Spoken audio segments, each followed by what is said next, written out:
Hey there, creepy peeps, and welcome to day 24 of 31 days of Horrorween. Today we're going to be talking about The Mimic.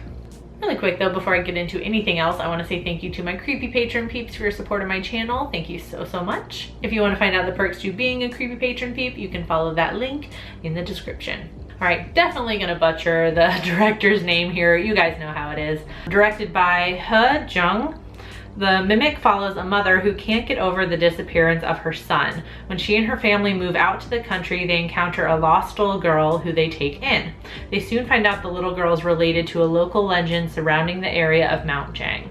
All right, so the plot of the movie is based on a South Korean legend, which I mentioned briefly in the summary, of the Jangsun tiger?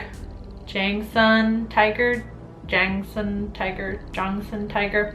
I don't know how you say it, but the tiger is supposedly a man-eating creature that roams Jangsun.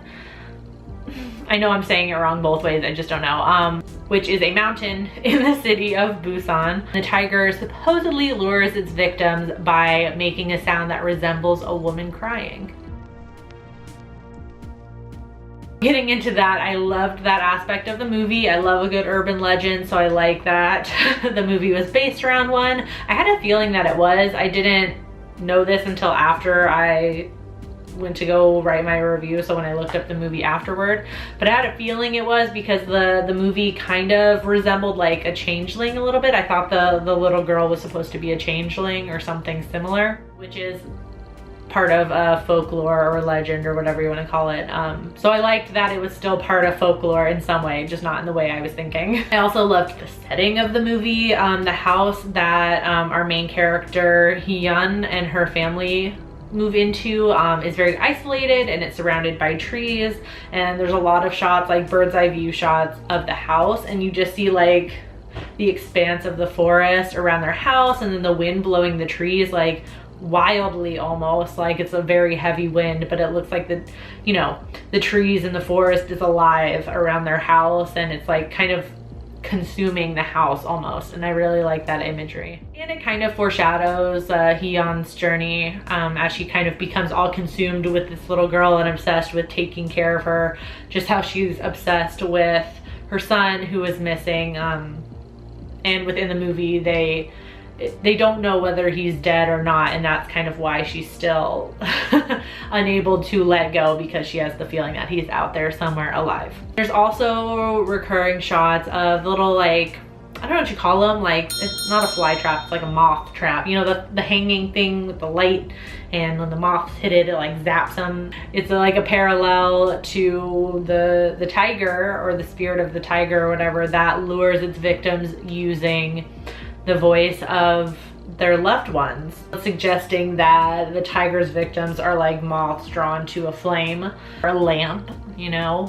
Also, the idea of something non-human trying to act human or mimic human behavior is very creepy. Kind of reminds me of movies like The Thing, you know, where the alien is, you know, turns into whatever it needs to fit in, whether it's like an animal or a person. But, you know, there's this idea, especially within this movie with the little girl, as she's like, so the little girl starts to mimic the couple's actual daughter, Junhee.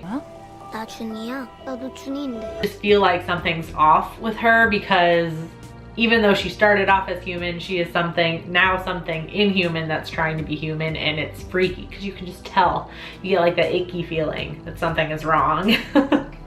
And it's creepy. 말이야. 목소리도 준이랑 똑같은데.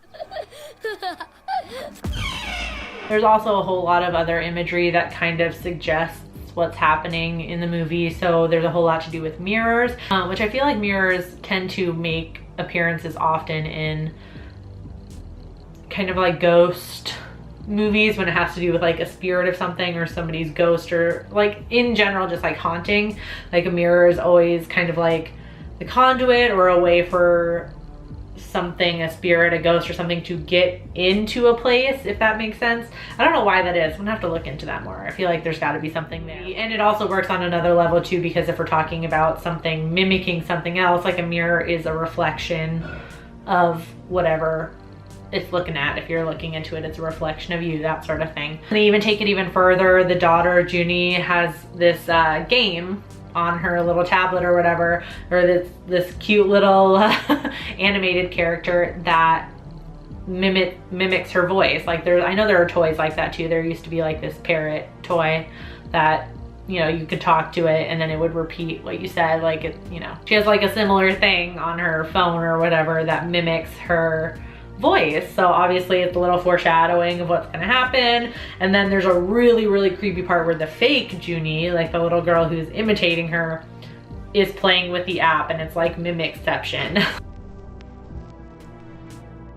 wasn't a big fan, however, of the ending, and I am gonna talk about it because I just feel like I gotta talk about it to accurately convey why I didn't like it. The whole movie ends with a sequence of Hee-yeon going into the cave where the tiger spirit is supposed to be trapped to save her husband. So there's this whole sequence with them.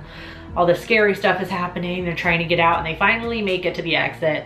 And then they're leaving the little girl there, obviously. Not the real little girl, the one mimicking. Leave her there. And as they're leaving, the little girl starts mimicking the voice of Hee-yeon's missing son. And Hee-yeon voluntarily turns around and goes back into the cave, and then it gets all sealed up or whatever. I guess it's supposed to be an all is well sort of thing, which I didn't really understand because Hee-yeon at that point knew what the little girl was, so she should know that it's not actually her son. But it's like, obviously throughout the movie she's racked with this guilt that she abandoned her son. I don't know if that was something like she felt guilty or something like that, because obviously she knew what the little girl was doing, so she's not dumb. She wasn't tricked by it. And I didn't also know like if she was sacrificing herself, but that's where it gets confusing, because basically what happens is the spirit of the tiger, the Jangsun tiger, possessed the little girl and her father. So I guess it comes down to, we don't know whether there's still parts of the little girl there. We get a bit of her backstory. We know that she didn't have a mom, or her mom abandoned her or died or something. So she wants a mom, and that's why, you know, she kind of latches onto Hee-yeon. So if there's still parts of the little girl within her, like maybe if she has control enough over the spirit, if Hee-yeon sacrifices herself, then the little girl will be okay and she won't take anybody anymore. But if it's just all the tiger, like, then it would just be a trick, right? Does that make sense? Is any of that making sense? I don't know. I feel like I'm not making sense. Sometimes I'll start a sentence and I don't even know where it's going. I just hope I find it along the way. Basically what I'm getting at is there's not enough information given for me to make a decision on whether I like the ending or not, because I don't really know what's happening. So that being said, was the Mimic worth it? Not my favorite South Korean horror, and it's more of a slow burn with not much of a payoff. So I'm gonna give it a 3 out of 5. On IMDb it has a 5.4 out of 10. On Rotten Tomatoes it doesn't have a critic score, but it has an audience score of 50%, and on Letterboxd it has a 2.8 out of 5. Obviously I watched this movie on Amazon, so if you want to rent the movie through Amazon, there's an affiliate link in the description. No pressure to use that link, but if you do, it does help out the channel. And there's also links to everything I watched this month over on my blog, which is also linked in the description. But if you've already seen The Mimic, let me know in the comment section down below what you thought about it. I do hope you enjoyed this video. If you did, please give it a thumbs up. Subscribe if you're new here and become a creepy peep today. I post videos Monday through Friday normally, and every single day this month for October I'm posting a movie review. Thank you so much for watching, and until next time, stay strange. Bye!